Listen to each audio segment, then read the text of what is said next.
दिल्ली शहर में दो दोस्त रहते थे, राज और शेखर।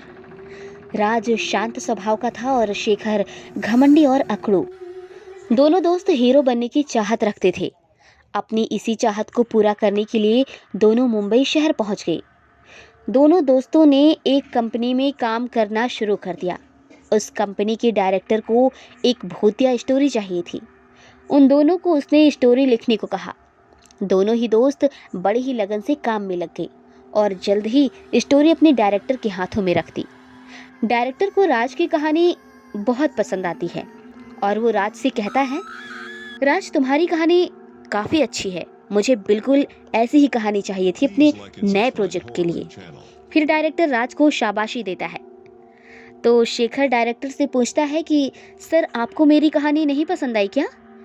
तो डायरेक्टर कहते हैं, तुम्हारी कहानी भी अच्छी है पर मुझे ऐसी कहानी चाहिए थी जिससे हम उस पर एक अच्छी सी मूवी बना सकें। राज ये सुनकर काफ़ी खुश होता है कि उसकी कहानी पर एक फिल्म बनने वाली है। वहीं दूसरी तरफ शेखर काफ़ी नाराज़ हो जाता है। थोड़ी देर बाद डायरेक्टर फिर से राज और शेखर को अपने केबिन में बुलाते हैं और उनसे कहते हैं, राज मैं तुमको इस फिल्म का हीरो बनाना चाहता हूँ। शेखर तुम जाके लोकेशन को अच्छे से देख लो, हमें जल्द ही शूटिंग शुरू करनी है। शेखर ये सब सुनकर काफ़ी गुस्सा होता है और मन ही मन सोचता है कि वो राज को हीरो तो नहीं ही बनने देगा। शेखर ऐसी लोकेशन ढूंढने लगता है जहां भूतों का वास हो, जिससे फिल्म को भूतों के सीन मिले। इसी सिलसिले में शेखर को बदलापुर नामक गांव मिलता है, जहां पर एक भूतिया बंगले से लगा हुआ एक भूतिया खंडहर होता है। फिल्म से जुड़े सभी लोग वहां जाते हैं और सेटअप की तैयारी करते हैं। अगले दिन शूटिंग स्टार्ट होती है, तभी गांव के कुछ लोग वहां आ जाते हैं। उन लोगों में से सबसे बुजुर्ग कमला मौसी चिल्ला पड़ती हैं। कमला मौसी कहती है, अरे तुम सभी ये क्या गजब कर रहे हो? यहाँ शूटिंग मत करो, ये भूतिया हवेली है, कोई नहीं बच पाएगा। सभी के सभी का अंत बहुत दर्दनाक होगा। तुम लोग खुद तो मारे ही जाओगे, साथ में सारे गांव वालों के लिए भी मुसीबत पैदा कर दोगे। ये सब सुनकर सभी लोग कांप उठते हैं। डायरेक्टर शूटिंग रुक जाने के डर से सभी गांव वालों को वहां से खदेड़ देता है। डायरेक्टर शेखर को कहता है, शेखर लाइटिंग चालू करो, ये फिल्म भूतिया है, इसी वजह से हम अपनी ज़्यादा से ज़्यादा शूटिंग रात को ही करेंगे।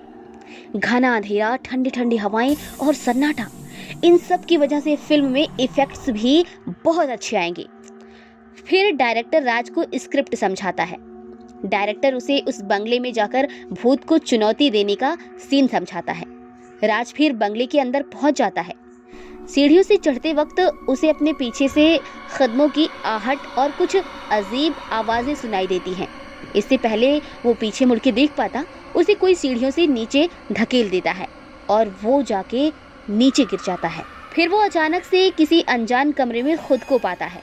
राज घबराते हुए, अरे अरे ये कौन सी जगह है? मैं यहाँ कैसे पहुँच गया? ये क्या हो रहा है?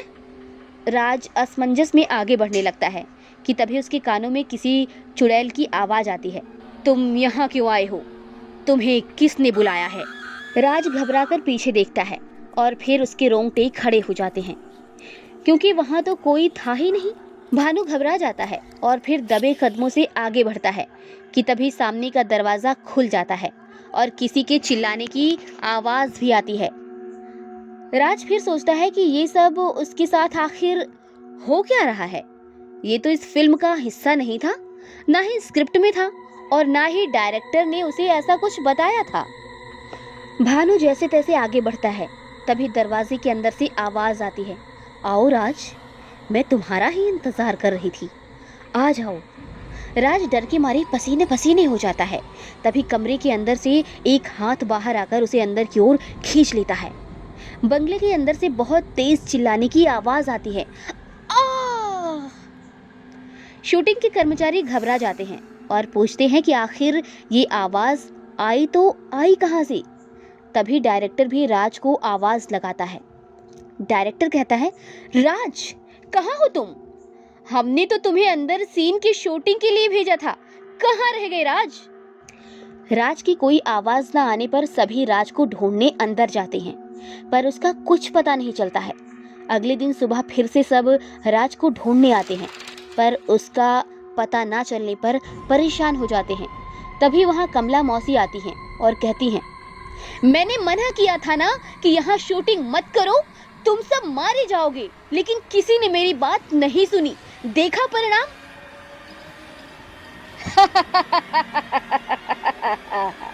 अब देखो क्या होता है, तुम सब नहीं बच पाओगे। शेखर डायरेक्टर से कहता है, सर अब आगे की सीन्स कौन करेगा? मूवी कैसे खत्म होगी हमारी? हमारा तो काफी लॉस हो जाएगा।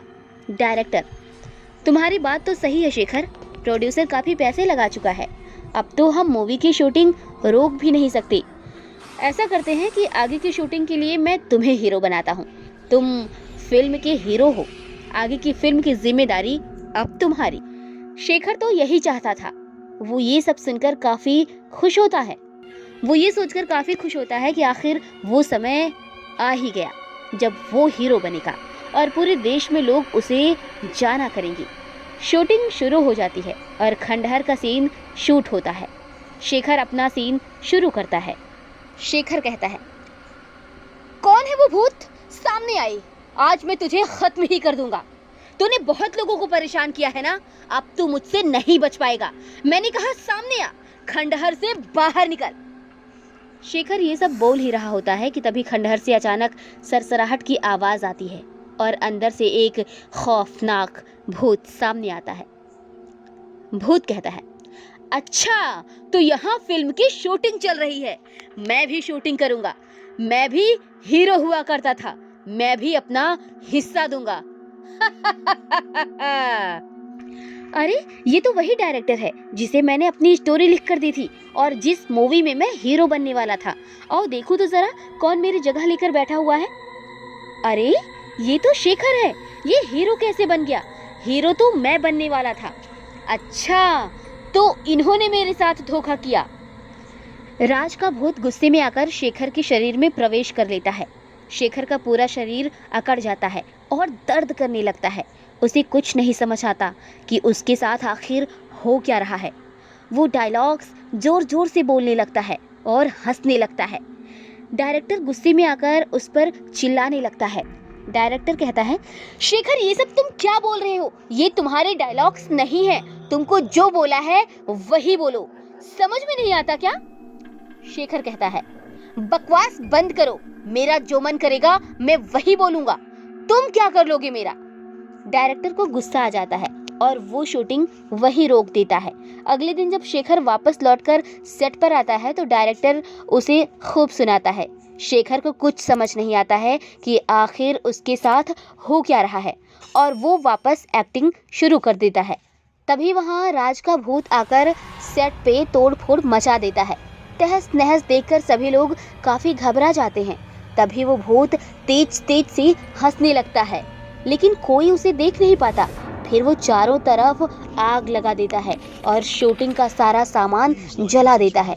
भूत जोर जोर से हंसते हुए आसमान में उड़ने लगता है कि तभी शेखर की नज़र उस भूत पर पड़ती है, जिसे देखकर वो डर जाता है। वो देखता है कि भूत की आंखें खून से भरी हुई हैं और वो पूरा काला है। शेखर डर के चिल्लाता है, अरे ये क्या बला है? तभी सबकी नज़र भूत पर जाती है और सब डर कर इधर उधर भाग जाते हैं।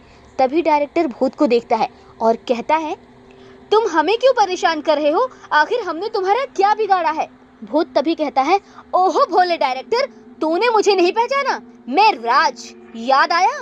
आपका हीरो, आपके फिल्म का हीरो। भूत शेखर और डायरेक्टर को एक पेड़ से बांध देता है और चिल्लाकर सभी गांव वालों को वहां बुलाता है। सभी लोग भूत के आतंक से वहां चुपचाप आ जाते हैं। भूत शेखर से कहता है, तुम खुद सबको सच्चाई बताओगे या मैं बताऊं? किसी को कुछ समझ नहीं आ रहा होता है कि तभी शेखर रोने लगता है और कहता है, मैंने मारा है, हाँ मैंने ही राज को मारा है। राज की मौत के पीछे मेरा ही हाथ है। मुझे नहीं पसंद था कि मेरी जगह राज हीरो बने। डायरेक्टर शेखर पर काफी नाराज होता है।